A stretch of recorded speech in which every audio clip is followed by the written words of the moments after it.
കോട്ടയം ജില്ലയിൽ അപകട മരണനിരക്ക് വർദ്ധിക്കുമ്പോൾ ബോധവൽക്കരണവുമായി ജില്ലാ പോലീസ്. പ്രശസ്ത സിനിമാ താരം ദിലീഷ് പോത്തനെ രംഗത്തിറക്കിയാണ് ബോധവൽക്കരണ വീഡിയോ പോലീസ് പുറത്തിറക്കിയിരിക്കുന്നത്.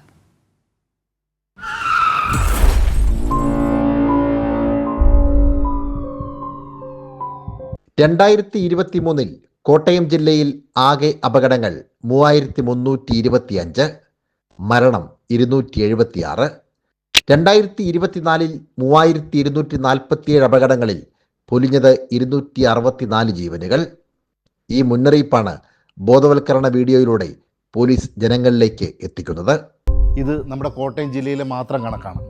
ഈ കണക്കുകളിൽ നമ്മളോ നമ്മുടെ പ്രിയപ്പെട്ടവരോ ഉൾപ്പെടാതിരിക്കാൻ നമുക്ക് റോഡ് നിയമങ്ങൾ കർശനമായി പാലിക്കാം. സിനിമാ തിയേറ്റർ, പൊതു ഇടങ്ങൾ വഴി ജനങ്ങളിലേക്ക് ഈ സന്ദേശം എത്തിക്കാനാണ് പോലീസിന്റെ നീക്കം. കേരളത്തിൽ പൊതുവെ വർദ്ധിച്ചു വരുന്ന വാഹനാപകടങ്ങളുടെ പശ്ചാത്തലത്തിലും കോട്ടയം ജില്ലയിലും നമുക്ക് കൈവിട്ട കണക്കിലാണ് വാഹനാപകടങ്ങളുടെ എണ്ണം പോകുന്നത്. ഏതാണ്ട് 50ഓളം അപകട മരണങ്ങൾ 2025 തന്നെ നമുക്ക് റിപ്പോർട്ടായിട്ടുണ്ട്. അതിൻ്റെ പശ്ചാത്തലത്തിൽ പൊതുജനങ്ങൾക്ക് കൃത്യമായിട്ടുള്ളൊരു അവബോധം വളർത്തുക എന്നുള്ളൊരു ഉദ്ദേശത്തോടു കൂടിയിട്ടാണ് കോട്ടയം ജില്ലാ പോലീസ് ഈ വീഡിയോ പുറത്തിറക്കിയിരിക്കുന്നത്. ലഹരിക്കെതിരെയും സമാന രീതിയിലുള്ള വീഡിയോ പുറത്തിറക്കാനാണ് ജില്ലാ പോലീസിന്റെ തീരുമാനം. സനോജ് സുരേന്ദ്രൻ, കൈരളി ന്യൂസ്, കോട്ടയം.